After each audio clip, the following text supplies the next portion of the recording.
பாதம் தொடும் பூங்கொலுசு தான தந்தோம் பாட வேதங்களும் நாதங்களும் வேண்டி வந்தது கூட பாதங்களை பார்த்ததுமே பார்வலிய மேல வேதனைகளை மாத்திடும் அவ விரிஞ்ச செண்பகச் சோல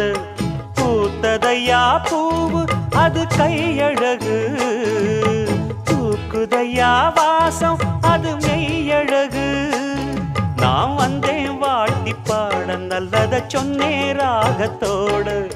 கண்டே சீத போல கண்டதும் நின்னே சிலைய போல இந்திரலோகம் சந்திரலோகம் சுந்தரலோகம் போற்ற கலைவாணி